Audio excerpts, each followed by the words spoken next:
All right, all right. Once again, on today's episode of the Slide Ed Experience, we discuss the new age of technology. My guest today is the creator of cooltobesmart.com and the CEO of Millennium Enterprises Group. He is on a mission to make smart cool and by redefining STEM while also focusing on entrepreneurship, finance, mental health, and wellness. Please welcome my guest, Mr. Reggie Shareef. What's going on, my friend? What's up? It's so good to be on the Sly Experience. So I appreciate you. I really do. Thank you so much for saying yes. I just, we actually met a couple of months back now, and so in Atlanta. And so hmm tell me what you've been up to since the Hope Forum. What is it? John Hope Forum, right? Yep. The John Hope Bryant Forum or the Hope Forum or whatever they call it. But superiorly amazing event. That's one of the best events that I've been to in a very, very long time. So very enjoyable experience. And most importantly, for what we're doing now, it's one of the best opportunities to connect with kind of real people, genuine people like yourself and to really put forth some effort and energy into figuring out what collaboration looks like, what support looks like, all of the above. So that's been a great, great experience for me. So when we talk Yeah. about what am I up to, well, you know what I'm up to. So every day I wake up, I'm trying to make smart the new cool. So our organization is, as you kind of mentioned, but I can just talk about it and tell you and the audience a little bit more about what we do. So it's called It's Cool to Be Smart. And cool and smart is actually an acronym that stands for conscious, open minded, optimistic, and loving. So that's cool to me and us. And then smart. So smart is successful, mindful, authentic, respected, and talented. So what we as an organization do, we focus on those pillars and that umbrella of It's Cool to Be Smart, which is actually a movement that spawned from a foundation that I've started and spearheaded called the Edge Foundation. So this is our first program, our first initiative, and our first movement. So what do we do? So what we do at the Edge Foundation, more so the Cool to Be Smart movement, is, as I mentioned, we focus on how do we make smart the new cool, and we do that by redefining what STEM is today. So most people know STEM today as science, technology, engineering, and math. But what we found in all of the work that we do, and particularly the underrepresented that we represent, is that there's missing elements to what's important to the next generation. So with our redefining of STEM, we call it STEAM. So what STEAM means to us is science, technology, and then we add entrepreneurialism to our work, which is very important. The youth and many people are really focused on what it's like to be an entrepreneur, an influencer, or whatever. So we add entrepreneurialism to our programming. And then we also focus on the A in that STEAM. So ours is STEAAM. So the E is entrepreneurialism. The A we focus on is the arts. So that is traditional art, but then it's also music. So we have programs where we do art and music as well, and then we also focus on that other A, which is very very important, which is financial literacy. So asset management is what we call it. How do you manage your assets? How do you manage your money? What are you doing about money? And then the M, which is left out of a lot of things, which is should be the center stone of it all, which is mindfulness, mental health, and wellness. So we focus on programming that redefines what we call that STEAM. And we do it in two ways. So we do it in what we call edutainment, and I kind of got that from KRS-One. I'm probably dating myself, but KRS-One call it edutainment, meaning I'm going to educate you, but I'm also going to entertain you. So all of our programming is based on those two principles of education and entertainment. So we get the luxury of traveling the country, traveling the world, executing edutainment programming for K through 12, colleges, corporations, and professionals and individuals who want to level themselves up from a professional development perspective. So that's what we own. I love that. I really, really do. And to meet someone that is all about, I love education. I love making sure that my young people get what they're needing. And I talk a lot about that in my arena as well. And so I know my why. So Mhm. why this particular area for you? Yeah, so the best way I think about it is in some of the work that we do from an education perspective, we call it uh, mindfulness mental health work, but more so professional development. But what we do on the education side is we do a lot of mantra based work. So around 5 years ago, I developed a curriculum, education curriculum, and one of the workshops is called "Your Mission Equals Your GPS." So what do we mean by that, right? You don't know your mission in life until you know what your goals are, what you're passionate about, and what your superpowers are. So I take people through a structured workshop that's a couple hours long. And when you come out of this workshop, you know who you are. You're more sure of yourself, you're more confident, and you come out of that workshop with your own personal mantra. And then you come out of that workshop with understanding what your passion is, understanding how you're going to get to that passion, and understanding what your why is, and mainly what your superpowers are. So you leave out of there on your own GPS, on your own mission, and that mission will take you to where you need to go. So as I was developing this work, I kind of just dove into really what my passion and what my true mission is, which is this work, which is how can I and our team go around the world, making sure that people are valuing an intelligent mind, more so than trying to be cool, trying to be, blah, blah, blah, blah, blah, dope dealer, drug dealer, athlete, blah, blah, blah. Why can't we elevate our thinking and our mindset to also realize that smart is the way to go. So coming out of that workshop, we come out with our own personal mantra, and I'll share my mantra with you because that's what led me into getting into this work. So my mantra is to be real, seek understanding, and make a difference.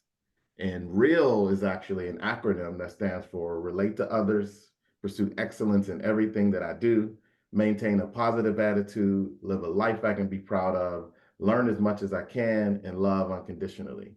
So those things are what makes my heart beat when I wake up in the morning. So in order to execute and to do my mantra, I had to focus on going right here and putting together this organization that we believe is the next best thing in the world.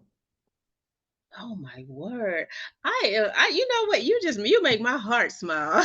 Oh, thank you. I appreciate that. Because I say that because I know firsthand how it was for me, even we're much older, but we're still having some of the same challenges that we were having even back then.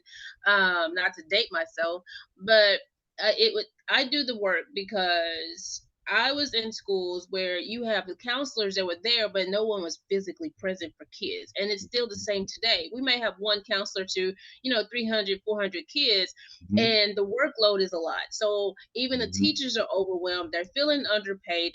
There's no value. So in the Yeah, work that like what you're doing, in the community, it's allowing our young people to feel heard. It allows them to be seen. It allows them to have a voice about what they're wanting and what is important to them. And not only that, allow them to know that we there's people out here that actually want to support you and to yeah. get you to that next level. It's not about just being a ball player. It's not about just you know doing the thing that's not popular, right?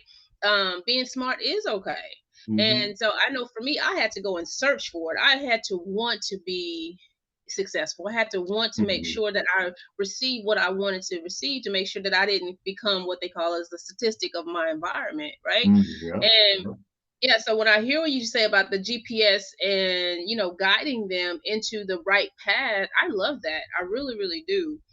So yeah. is there what has been your success, your biggest success since you've actually started your movement or your company? Yeah, I will say it's a lot, and our website is really comprehensive. Everything we do, we put on there, so we back it up with receipts, as people would would say these days.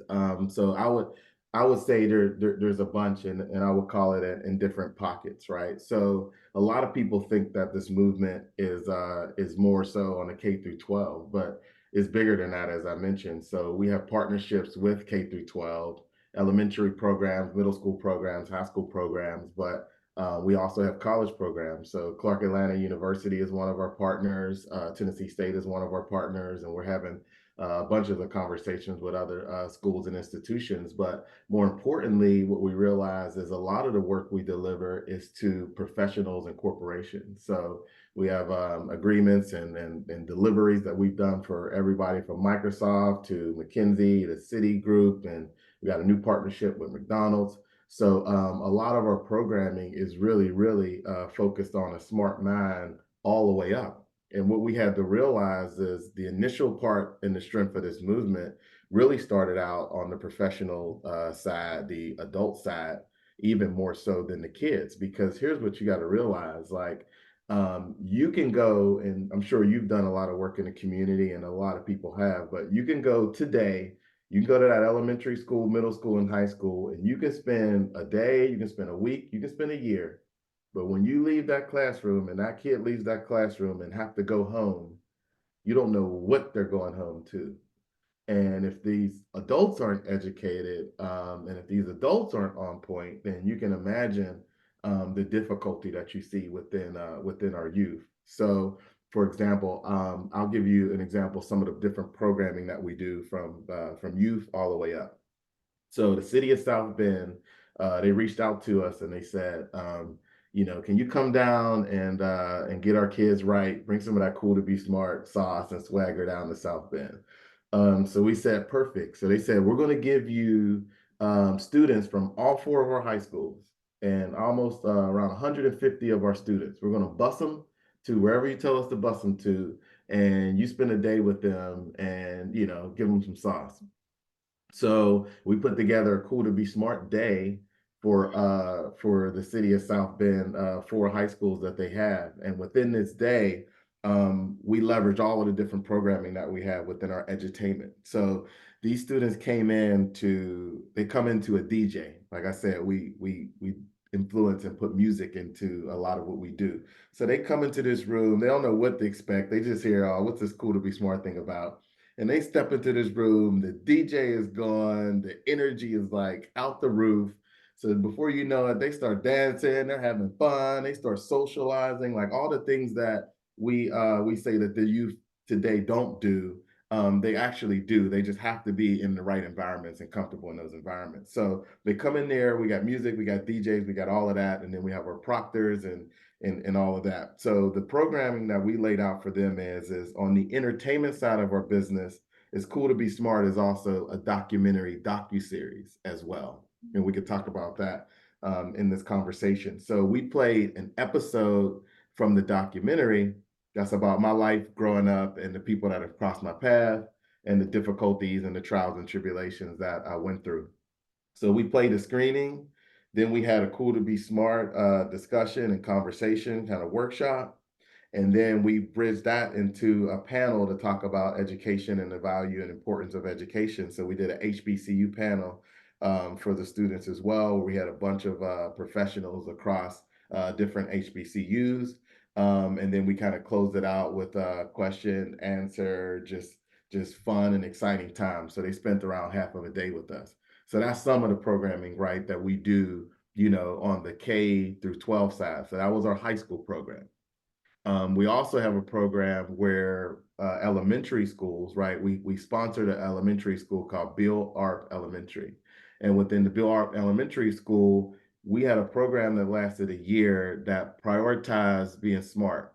So these elementary kids, we said, if you're going to be smart, we're going to do special things for you. So we have all these incentive, measurements and things in place. But our charter for the kids was, we want you to improve your scores in math, in English, and in science.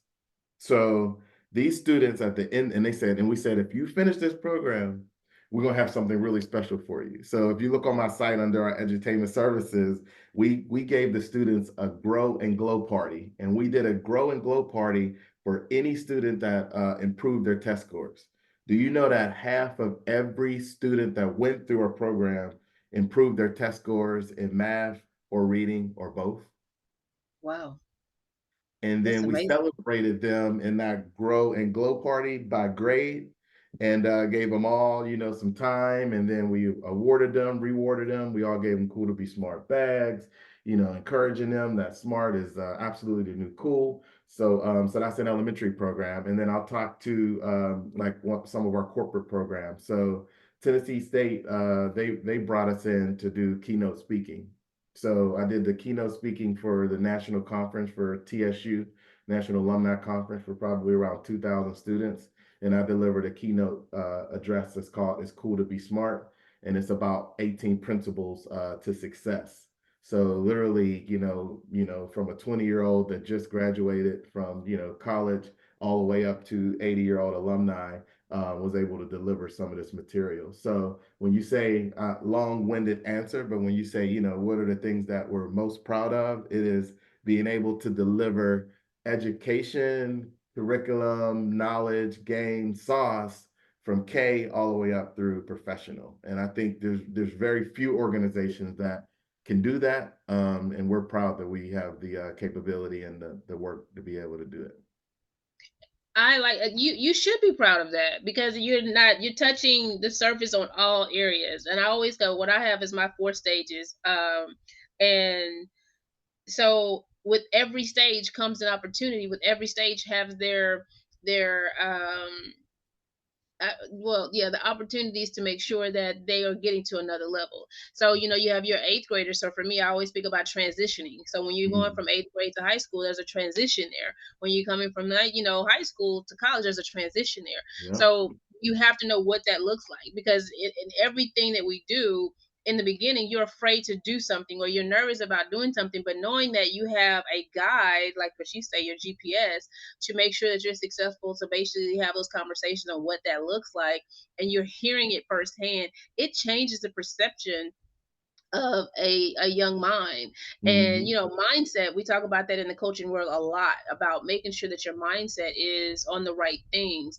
And I really love that. I mean, you're speaking, you're going to these schools, and being able to actually see you do this and hear you do this, it Hmm. allows you to it allows students to say, you know what, give me that vibration, because when they feel good Hmm. and you're changing their scores and they see it, of Hmm. course the buy-in is there. They don't care what you know until they know that you care and you're showing up Hmm. the right way. And Hmm. oh my god, I'm like, how can I be a part of this? This is great. So you were telling me, are you a nonprofit?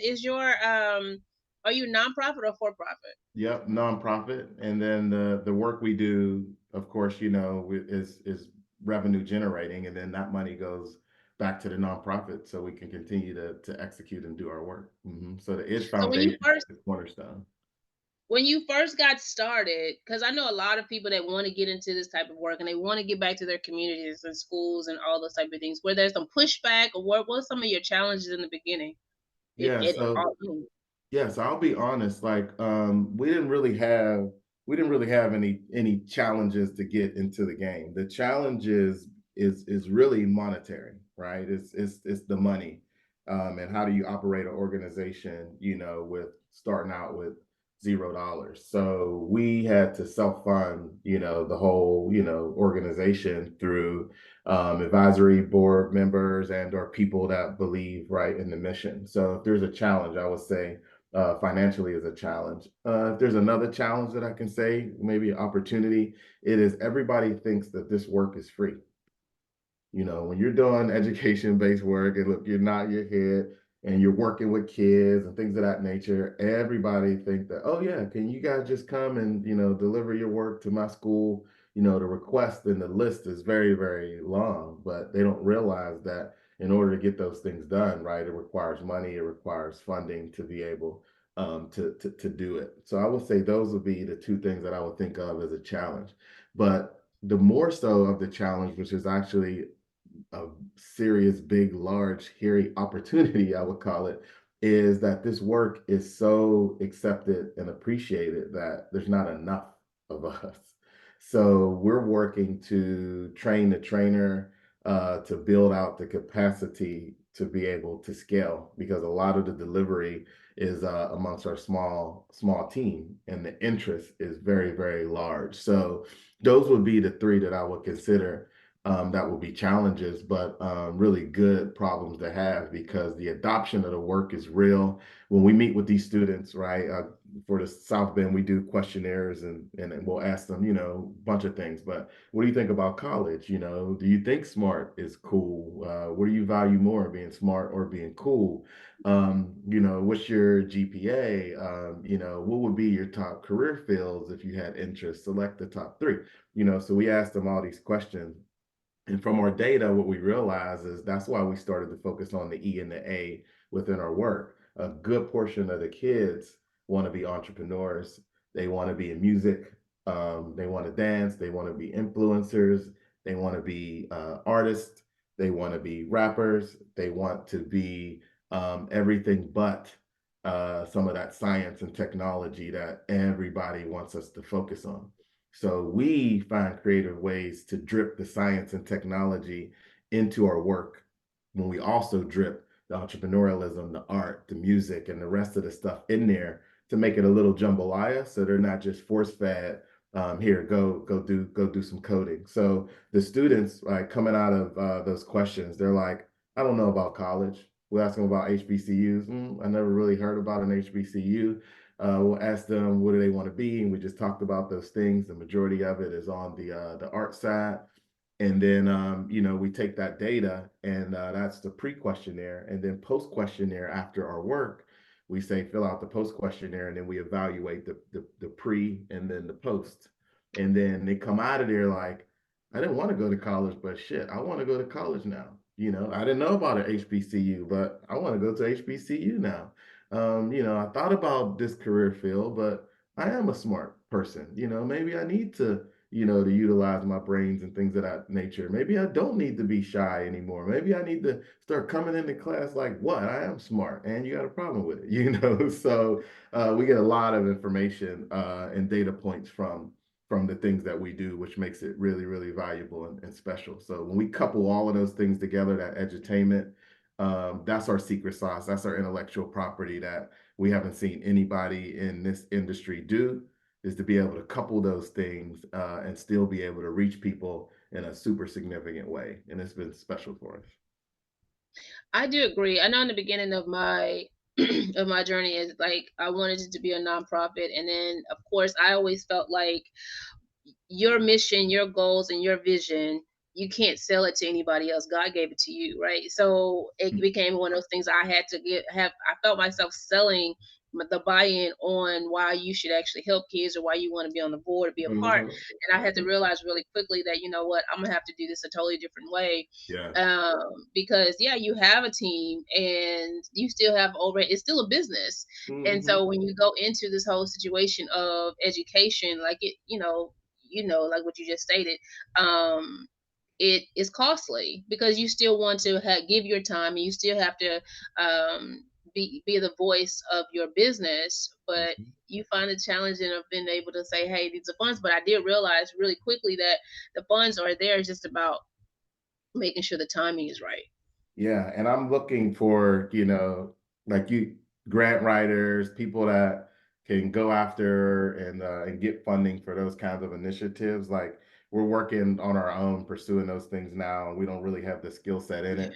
We're working and looking at trying to hire some good grant writers and things of that nature. So we're doing that evaluation as we speak. So for people that are your guests or your audience to listen to your show, could be even you if they have some really really good skill sets to be able to help us get the money in so we can do these things for free. I'd rather have $1 million grant, and then I can go and deliver all my programming to these schools and professional folks for no charge at all. Like that's my charter. That would be my goal.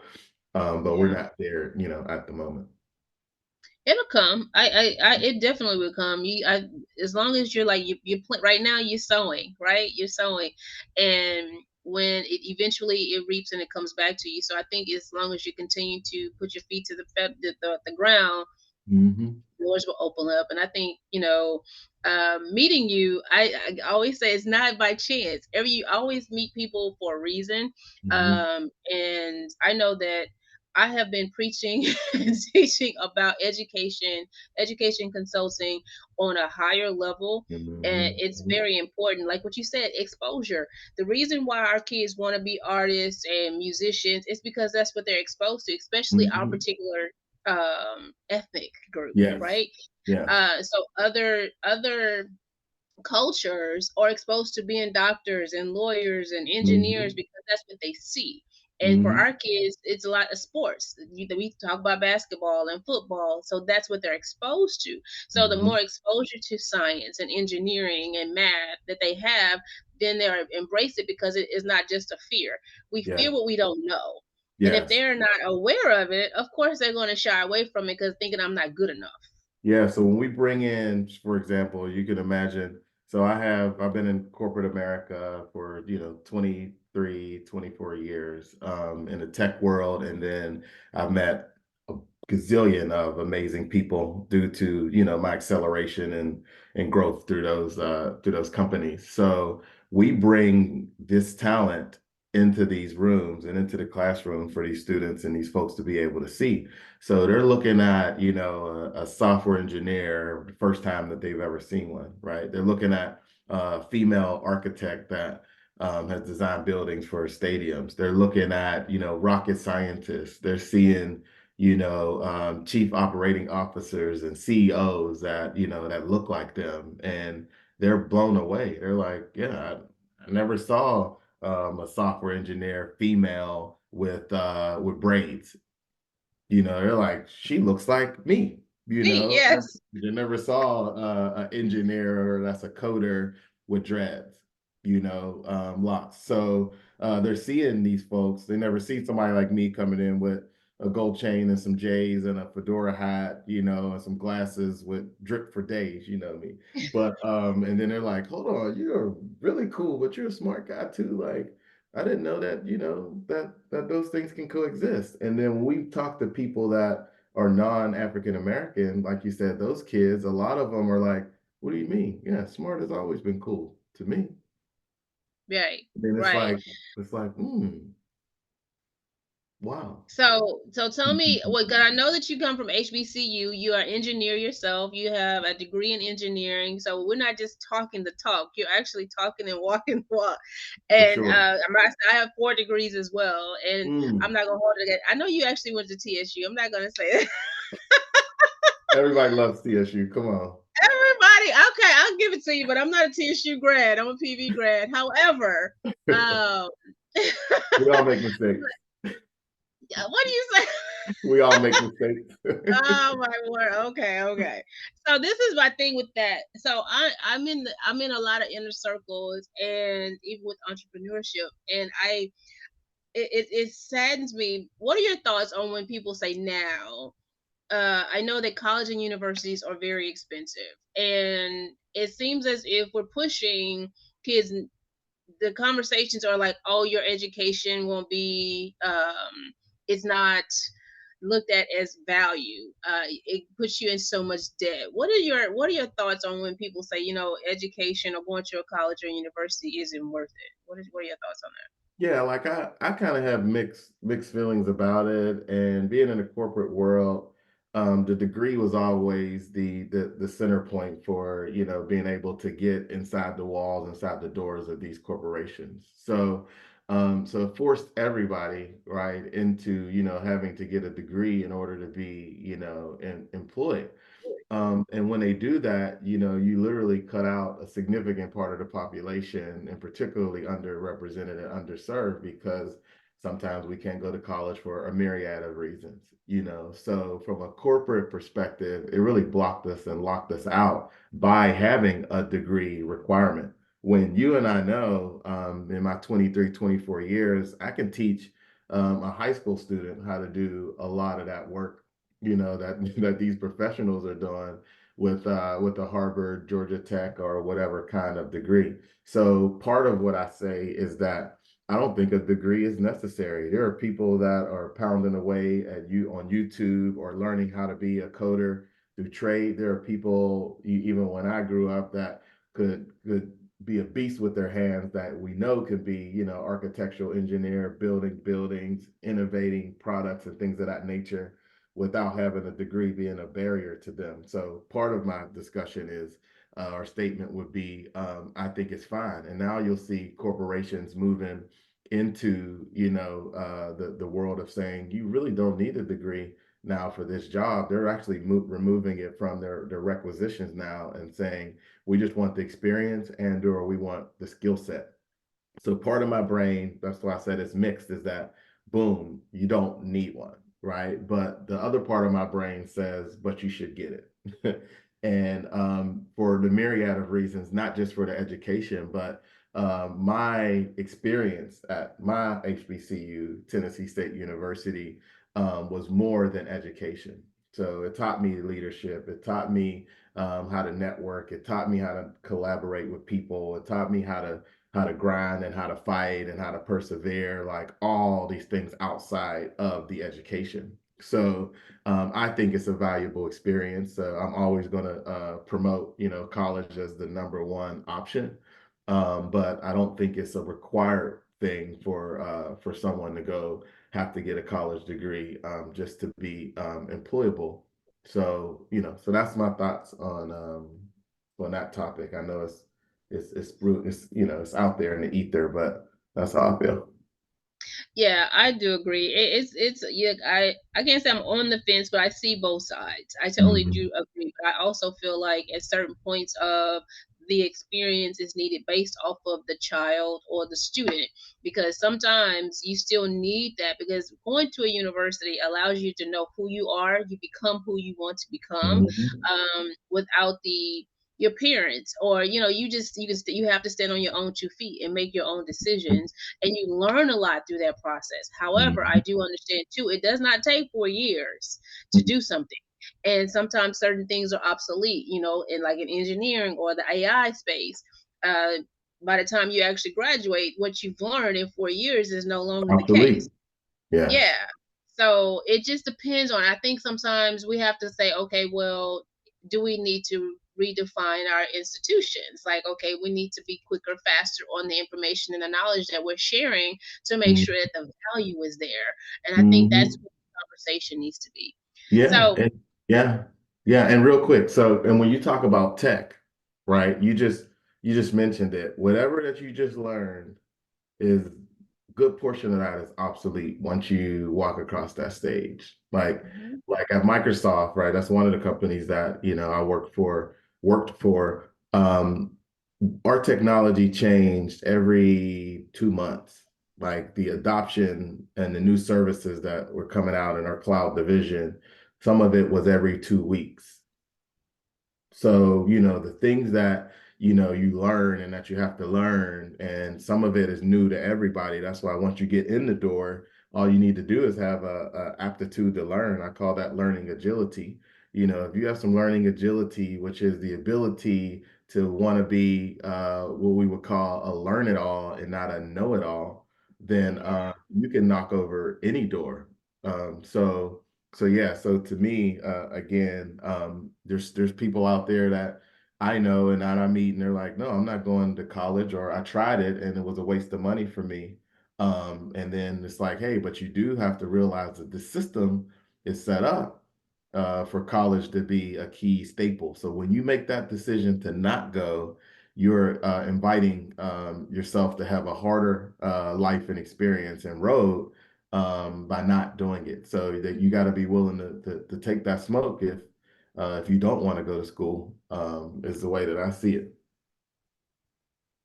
Yeah, but I think the discipline has to be there for an entrepreneur. And when I talk to the younger kids, and even someone that actually just recently graduated from college, if you're not disciplined enough to actually build something and to see it through, you need a job so you Mhm. can actually do that, because you Mhm. have to be all in something. And if you're not one that commits yourself and say, okay, entrepreneurship is not hard. You have your ups and downs. You have, when you look at your P&Ls, you have your good months and your bad months, your good seasons and your bad seasons. And if you're not aware of those things, if you're not a business major to where, yeah, you may not have been taught that in the classroom, but now it's being able to identify what it means to be an entrepreneur. Yeah. So I think everyone wants the microwavable life. Everyone's, you want it now, but there's still grind in this. There's still, you have to Yeah. be able to communicate. There's partnerships that are involved, Mhm. and people want to know that you know what you know, and you can actually execute the thing, right? Yeah. And I got a saying that I say the dream is free, but the hustle is sold separately. Oh, I like that. The Like, dream is free, but the the hustle is dream so is free. separately.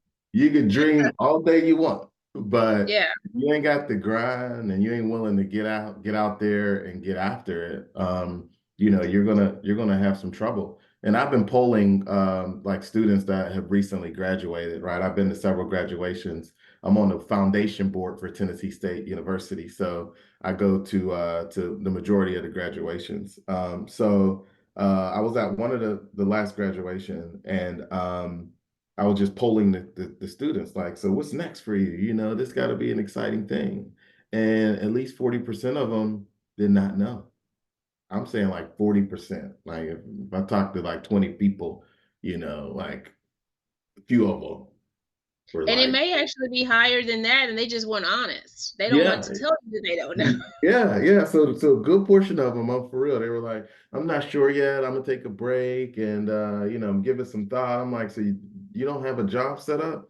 No, not right now. And then a good other portion of them, I'm thinking about just going into, grad school to further blah blah blah. And then some of them are like, yeah, I don't know what I want to do. And then some are like, yeah, I got a job, but that ain't really where I want to go or what I want to do. I want to do something totally different from my degree. But we really have some challenges, I believe, with this generation, in the workplace. It's going back to the why. Why are you doing this? Why are you choosing the major that you're choosing? Not just because mom and dad is that particular, or a teacher or a doctor or what have you. You have to know your Mhm. why of doing something, and then you have to be able to plan it out. I talk a lot about that with my students, and it's more so you can go to the degree, get the degree, but have the Mhm. plan. I sit down with there's four guys, four students, and they basically came together, very smart science engineer majors. And so what they did was, while they were getting their education, they were building a business. So when Yeah. they came out of school, they utilized the information that they learned, but then too the partnerships of the four of them, and they created a business. Yes. So you have to. I think we're just going through the motions without understanding. In these 4 years, this is an opportunity to take your time to think about, when you Yeah. cross the stage, what are you going into? And Yes. that's not the conversation. I think we're Yeah. missing the mark on that as well. Um, so I talk a lot about that.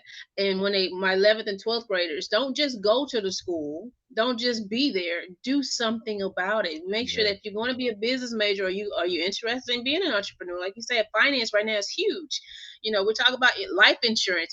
What is the after effect? Hmm. So tell me about the documentary. You said the docu series, and then we'll wrap it up. Yeah, you're trying to get the biggest smile on my face possible when you start talking about that documentary, man.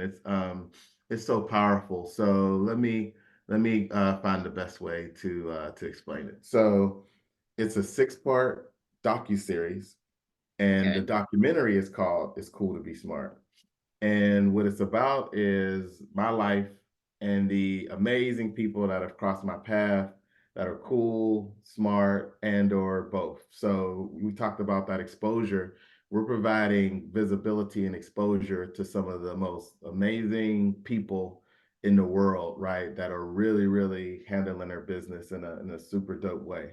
So for 4 years, I've had a film crew follow me around to 12 cities in 3 countries and over 100 interviews documenting this work.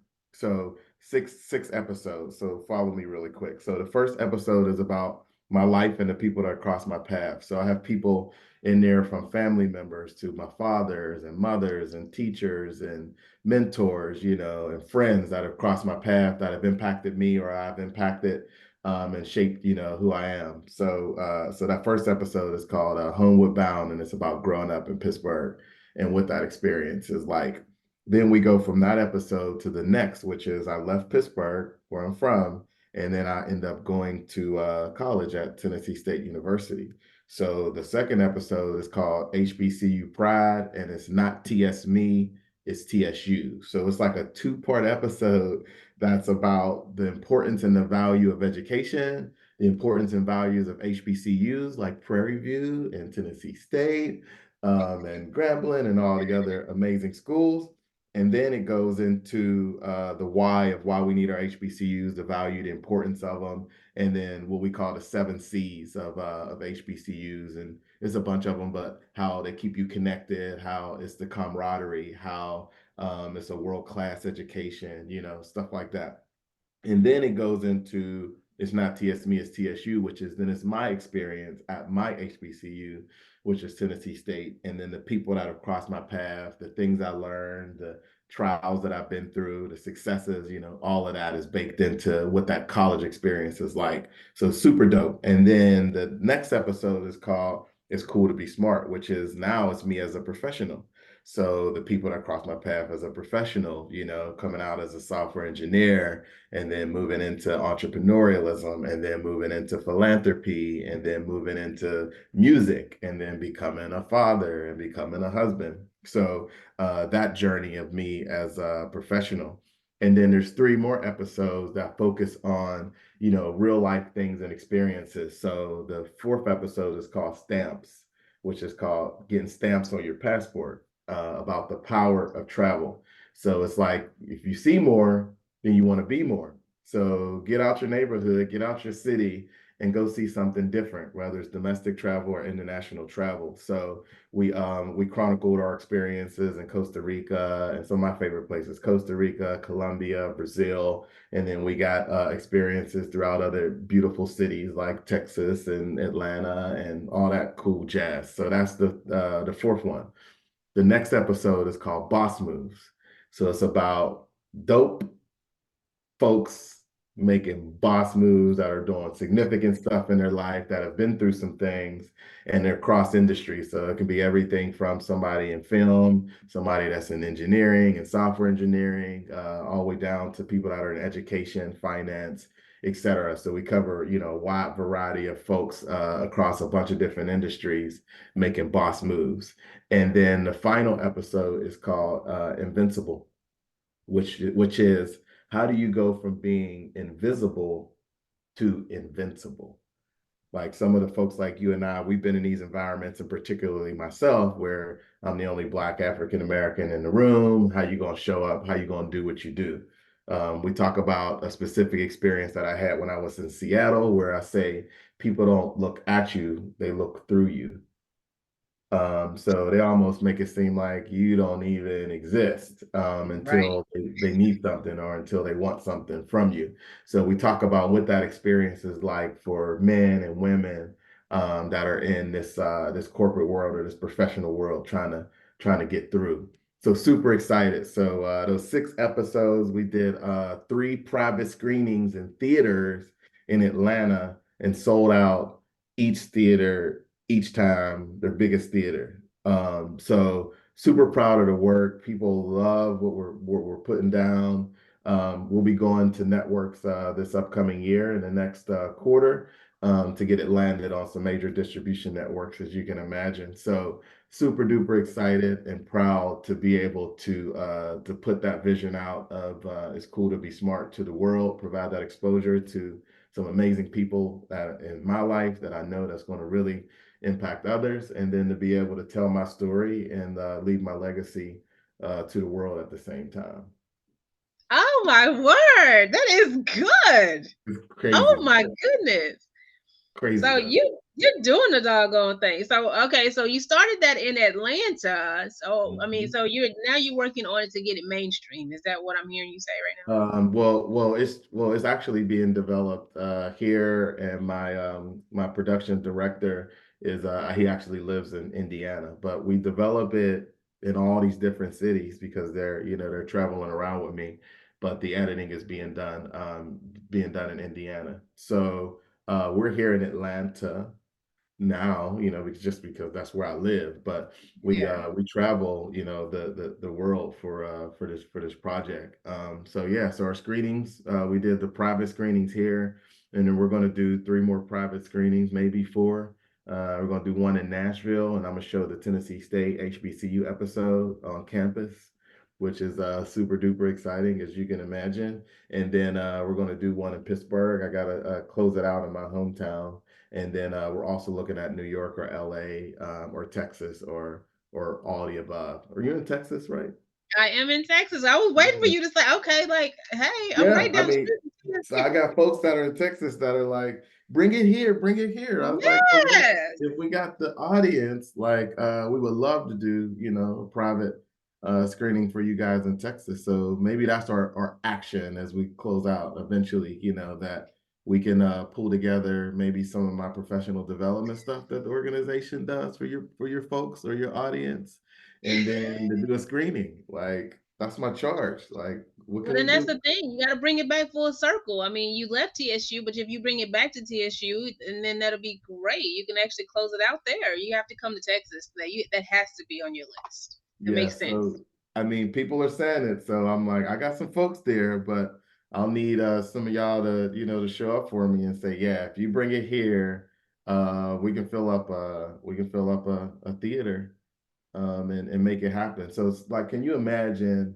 um the feeling of watching your work on a cinema screen the size of a whole wall, just like, Black Panther or whatever, like Yeah. your stuff on that screen. So to see our work on that screen and for it to be at par in quality is an amazing feat. And I didn't get into this as a filmmaker. I never touched film, and I actually don't like TV. I don't watch a lot of TV because there's not enough good programming on there. Really. So instead of me sitting around being salty about what's not there, I said, we're going to do this SHIT ourselves. And I got the team together.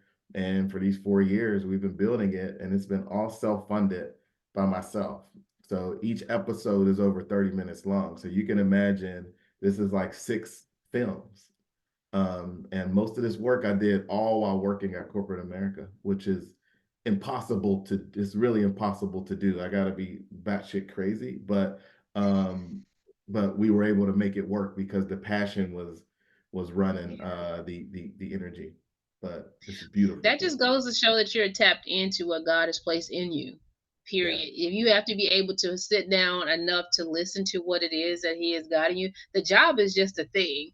The assignment was what you're doing, so that Mhm. you can now get your mission out there, get your company out there to the word that God wants you to do for our youth, the community, and if you when you're doing something that you love, you can, like Mhm. you said, it probably didn't even feel that bad in the moment Mhm. because you enjoyed it.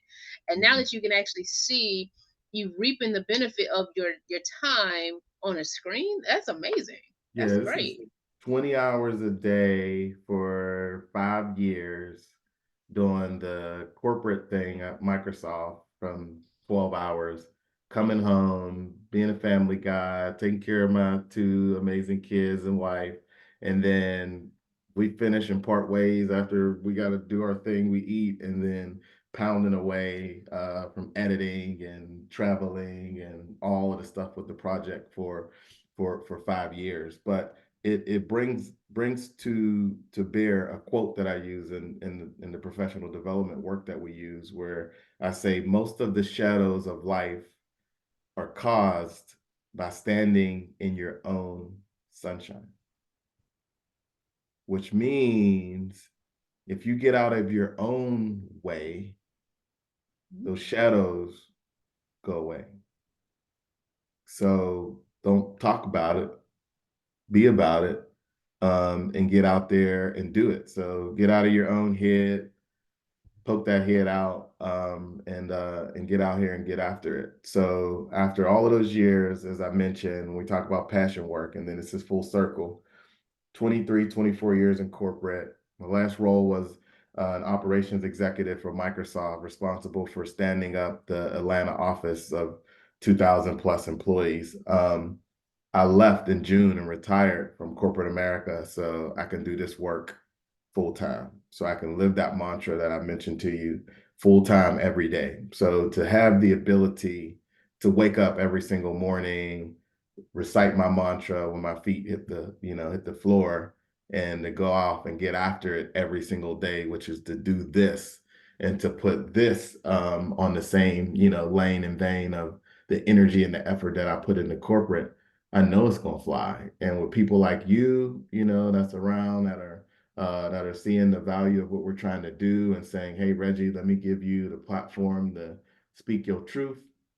Those kind of things are going to be what's going to make a difference, I believe in this movement. So when this project comes out, that's going to allow us to do the scale to tell the world that, hey, it's cool to be smart. Then we got all of these underlining, things that we do, from the workshops and the education related stuff that fits that pillar, so it can really, really reach masses. So I'll give you your roses and your kudos for just seeing something in me, right? And we clicked immediately when you and your girl and us were at the event, and it was just like, hey, Reggie, I got a podcast, and I want to, showcase you and your work and what you're doing. So giving you your roses and saying thank you, and I appreciate you for allowing me to talk about what we do and what we're passionate about over here. Cool to be smart, land.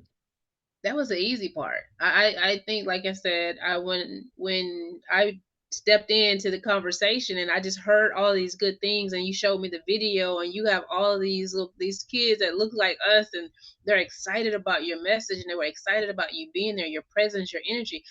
I can't do anything but say, okay, well, God, you placed this person in my path for a reason. Let's move. Mhm, Let's go. mhm, And when you said yes, I was like, okay, let's do this. And you're standing exactly. Your feet are standing exactly where he wants you to be. And I know mhm, everything that you're doing is blessed. And he's going to continue to bless it. Just, be authentic, be transparent in your messaging. Um, and everything that you've been working for will come to pass. I really see that. I want to be a part of it. So whatever I can do to help, definitely let me know. This is just the beginning. Yes, being on the podcast, I am doing some events here in Texas as well. So when you get everything moving and you want to come on out, hey, the invitation is open. I definitely want you here because I believe exactly. I believe in your message. I believe in your mission, and I think it's really really good for our community. So Yeah, yeah, well, bring us out. I know, like you mentioned that you work with students and things of that nature, and then you have a professional network. But bring us out and allow us to show you, the work that we're doing and how transformational that this work tell me is. that. I get on the phone and I can put the date together today. I'm serious. Like, no, I'm dead serious. Like, if we could put together something and make it happen, like we outside. Ain't that what everybody's saying now? We outside. So this organization is outside. We want to get we believe that the workshops in particular that we're delivering, every human being should go through this, that has the mental capability to do it. So from a high school person all the way up to your mother, they should all want to get in there and do this superpower mantra based work, because it's that relevant. And then other people, they can support a bunch of different ways. So we got a swag line, so you're working with students, you may have a niece, a nephew, so you see my drip, like, and the drip is saucy and it's custom. Yeah. Custom stuff is not from like Shopify or whatever. Like, it's really custom garments where you can buy a shirt, a hoodie, a sweatsuit, a jumpsuit, for a family member or for yourself. So for your audience, you go to cooltobesmart.com shop, and then they can see the drip that we got on the site. So we have people that will buy book bags for students, buy swag stuff for them and their families, and it's beautiful, and it's so empowering when they send me the pictures, and we'll post them on our site and stuff, where you got somebody's daughter that's wearing a cool to be smart shirt, or they're I was going to selling. ask you, like, how can I get one of those sweatshirts? Like, and it's red. It's red on my screen. I'm like, okay, I want one of those. Yes, yeah, you can get it right now. So if you go to the site and then go to the shop, we got a whole swag line of cool to be smart drip. And it's so just those simple things of saying, hey, we support what you're trying to do.